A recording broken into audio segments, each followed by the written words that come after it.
Shalom, bien-aimés dans le Seigneur, c'est votre humble servante de Dieu, Maman Nathalie Kassungo, servante de l'Éternel.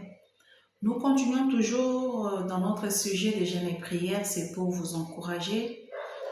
Je fais des shorts, mais je fais quand même une longue vidéo pour permettre aux enfants de Dieu d'écouter la parole de Dieu en toute totalité. Nous allons lire le livre de... Que Dieu vous bénisse partout là où vous êtes. Nous allons lire le livre de Jonas, du chapitre 3, verset 1er. Nous allons nous limiter même jusqu'à 5. Nous allons nous arrêter jusqu'à 5 ou 6. La Bible nous dit, la parole de l'Éternel fut adressée à Jonas une seconde fois en ces mots. Bien-aimé dans le Seigneur, lève-toi, va à Ninive, la grande ville, et proclame-y la publication que je t'ordonne. Et Jonas se leva et alla à Ninive selon la parole de l'Éternel. Or, Ninive était une grande ville de 3 jours de marche. Jonas fit d'abord dans la ville d'une journée de marche. Il criait et disait encore 40 jours et Ninive est détruite. Les gens de Ninive crurent à Dieu, ils publièrent un jeûne et se revêtirent des sacs depuis les plus grands aux plus petits. Les choses parvinrent au roi de Ninive.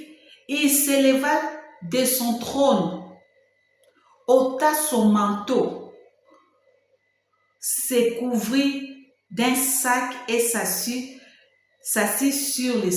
sur la cendre.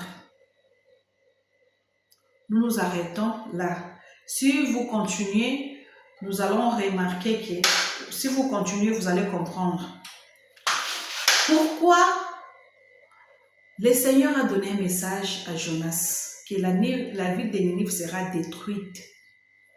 Proclamer un jeûne. Même le roi, il ôta son manteau. Bien-aimés, que Dieu vous bénisse partout là où vous me suivez. Soyez vraiment bénis. C'est toujours votre humble servante de Dieu, l'apôtre Nathalie. J'aimerais encourager une personne. Si vous remarquez les gens qui ont jeûné dans la Bible, il y avait des moments catastrophiques.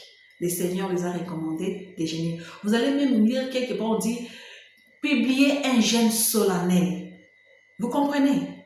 Vous voyez l'importance du jeûne et prier. La plupart des gens vont dire, non, je ne peux pas jeûner, c'est l'Ancien Testament, pas, nous sommes dans une autre génération et tout. Notre Dieu, il était, il est et il sera toujours. Il est hier, aujourd'hui et éternellement. Si le Seigneur a permis que l'Ancien Testament puisse exister, c'est pour nous encourager. Comment ça s'est passé? Et que nous puissions nous comporter. La preuve en est que même Jésus a jeûné. Même les disciples se retiraient. Quand l'époux était là, il ne jeûnait pas. Quand l'époux est parti, les disciples commençaient à jeûner aussi.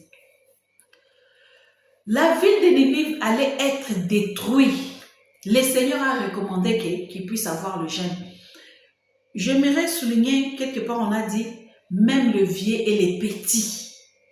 Si vous regardez en bas, même les animaux, si vous descendez. Pourquoi le Seigneur a dit de jeûner? C'est pour rester, incliner nos esprits. Les autres peuvent poser des questions. Apôtre, est-ce que le jeûne et prière, le jeûne est important? Je peux seulement prier. Si j'ai la foi, tout peut se déclencher. Oui. Dieu fait grâce à qui il veut. Tu peux fermer les yeux, tu pries. Mais les situations changent, bien aimé. Il y a d'autres situations qui persistent. Il y a des situations qui changent. Parce qu'aujourd'hui, je peux prier. Ça déclenche. Parce qu'il y avait des disciples, il y avait aussi des moments où ils partaient enseigner, prier pour les gens. Il y avait la guérison. Mais arrivé pour l'enfant de cet homme-là, ça n'a pas marché. Il y a d'autres situations qui ne marchent pas. Le jeûne, c'est une façon de booster votre prière. Ça booste, ça vous pousse encore. C'est une manière d'accélérer, je peux dire. Nous, chrétiens, nous avons la foi, la sanctification, la persévérance. Et nous devons aussi ajouter les jeûnes que nous négligeons souvent. Pourquoi j'insiste sur le jeûne? Quelqu'un peut dire, je n'ai plus cet âge-là de jeûner. Quand j'étais jeune, je jeûnais. Remarquez quand vous étiez jeune et que vous jeûniez, à ce temps-là, ça s'est passé comment? Il y avait des déclenchements des miracles. Il y avait une grande intimité avec le Saint-Esprit qui te parle comme si un homme qui te parlait. Je ne sais pas si je me fais comprendre. Bien-aimé, Ninive allait être détruite. La ville de Ninive allait être détruite. Mais le Seigneur a dit, proclamez un jeûne. Même le roi, quand il a su qu'on l'a informé par rapport à la destruction de Ninive, le roi ôta son manteau, il s'est mis dans la cendre, il s'est rabaissé pour jeûner pour son pays. Bien-aimé, le jeûne n'exclut pas les titres d'un homme. Le jeûne n'exclut pas les petits. Oh, moi j'ai 15 ans, je ne peux pas jeûner. Qui t'a dit que tu ne peux pas jeûner? Tu peux. Mes enfants, moi, jeûnent à la maison. Nous venons de finir notre jeûne de prière pour l'année. On a passé 21 jours. Nous avons commencé le 4 janvier. Nous l'avons fini le 25 janvier pour dédicacer notre année, pour précéder l'aurore, pour prier. Pourquoi je le fais? Pourquoi nous l'avons fait? C'est pour préparer notre année. Parce qu'il y a des surprises que le diable fait dans la vie des chrétiens inimaginaires.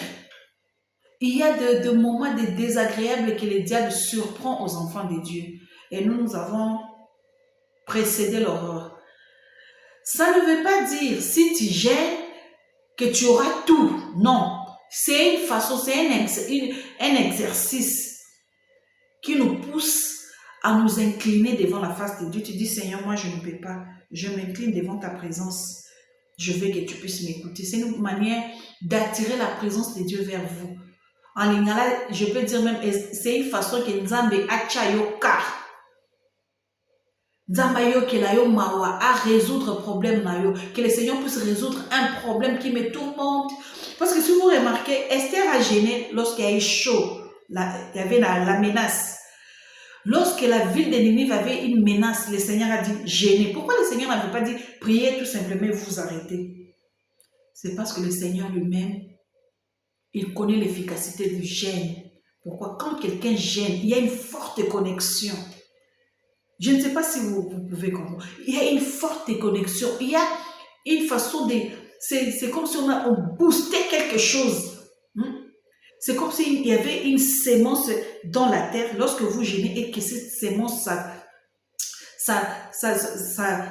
croît directement comme ça. C'est une façon de booster.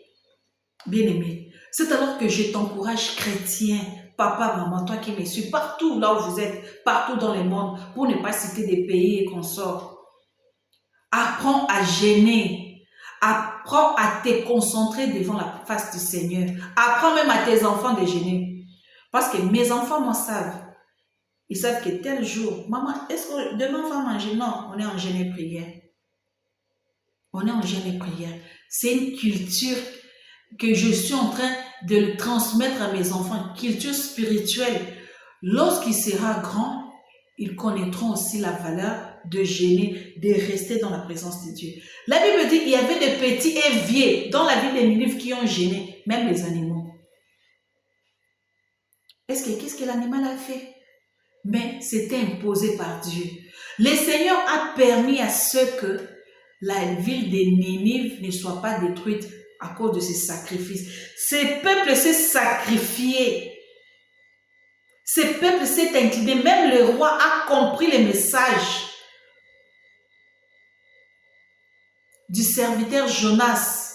Et il a gêné, il a ôté. Parce que j'ai dit, gêner, c'est une manière de se rabaisser. Comme la reine Esther avait mis de côté sa robe de gloire. Esther a mis ça de côté. Esther a dit, la reine Esther a dit, non, je ne peux pas continuer. Si je continue dans cette distraction, mon peuple sera détruit. Et moi-même, je suis juive. Moi aussi, je serai détruite. Si le roi découvrait que la reine Esther était juive, sans le jeûne et prière, quel a été le sort? Qu'est-ce qui était le sort des... Comment pouvait réagir le roi sans le jeûne? Bien-aimé dans le Seigneur, il y a des moments dans la vie, quand ça ne marche pas, je t'en supplie, jeûne. Les jeûnes déclenchent des bénédictions inattendues dans la vie d'un homme, dans la vie d'un chrétien, d'un enfant de Dieu. Les jeûnes n'est pas fait pour tout le monde. C'est pour les enfants de Dieu qui sont concentrés. Ils savent comment s'incliner. Apprenez à jeûner. Bien-aimés dans le Seigneur. La ville de Ninive a été épargnée. Tout le monde a jeûné, du vieux au petit, même les animaux. Tout le monde a jeûné. Pourquoi? C'était un ordre que le Seigneur avait donné. Et ils ont exécuté à la volonté de Dieu. Et qu'est-ce que le Seigneur a fait? Il les a épargnés. Les jeûnes aussi peuvent nous épargner des combats invisibles que nous ne voyons pas. Tu vends quelque part dans les marchés, les gens posent des trucs. J'ai suivi un témoignage d'une dame, elle a juste versé de l'eau comme ça, là où elle vendait, elle a pris l'eau de son ami. Or, qu'on a dit que c'est que tu as fait. Le jour où elle a fait ça, bien aimé, qu'est-ce qui s'est produit? Elle a vendu plus de 37 cartons, si je ne me trompe pas. Elle a vendu, or que dans cette eau, il y avait des gris-gris. Tu peux marcher là où tu es. Les gens viennent, déversent des choses bizarres. Ils font des trucs à la nuit que toi, tu ne connais pas. Mais un enfant de Dieu, quand il est dans la présence de Dieu, il gêne, il précède déjà l'horreur. Et le Seigneur va te préserver. Parce qu'il connaît ton cœur, tu te sacrifies pour lui. Les gênes peuvent enlever les obstacles, enlève les obstacles. Les gênes, c'est comme un bulldozer devant les gros cailloux, des caillasses, je ne sais pas si c'est comment, des grosses pierres. Les gênes, c'est comme un bulldozer qui vient, ça casse pour que tu puisses passer. Le gêne a une force de booster l'avenir d'une personne. Si vous remarquez les gens qui ont gêné, prié dans les sacrifices, et dit, moi je ne peux pas rester là tant que je n'ai pas vu ça, ça, ça. Il ne donne pas ultimatum à Dieu, mais il se sacrifie d'une manière extrême et le Seigneur déclenche les miracles. Nous voyons même les gens qui ont un projet, d'autres personnes qui ont des projets. Avant d'exécuter son projet, il reste dans les jeûnes et prières. Il dit, Seigneur, je te recommande mon projet. Dans les jeûnes et prières, je veux que tu puisses m'aider à réussir dans mes projets. Et le Seigneur fait quoi? Il exauce. Si vous suivez la plupart des hommes de Dieu qui ont reçu dans la vie, ils vous parleront toujours du sacrifice des jeûnes et prières. Des vrais serviteurs de Dieu. Bien-aimés, apprends à prier, apprends à jeûner, apprends à faire comme le roi de la ville de Ninive à l'époque du prophète Jonas. Qu'est-ce que le roi a fait? Il a enlevé, il ôta son manteau. Le roi s'est mis dans la cendre pour que sa vie ne soit pas détruite. Bien-aimés dans le Seigneur, c'est un message que je suis en train de vous donner pour vous encourager, de jeûner, de te sacrifier devant la présence de Dieu. Tu dis oui, j'aime ça, mais à cause de ce sacrifice, je ne peux pas toucher à ça. Je ne peux pas faire ça. Je ne peux pas manger. Je me sacrifie de telle heure à telle heure pour que le Seigneur puisse m'exaucer. J'insiste. Si tu ne gênes pas pour ta vie, personne ne gênera à ta place. Si vous ne gênez pas pour vos vies, personne ne gênera à votre place. Même Jésus étant Dieu, Fils de Dieu, qui est la parole incarnée en chair, lorsqu'il venait sur la terre, il a gêné. 40 jours, 40 nuits. C'est pour c'est pour nous encourager de ne pas être des fainéants, de jeûner et de prier. Soyez bénis là où vous êtes. Je salue tout le monde partout là où vous me suivez. Partagez les messages pour encourager les autres.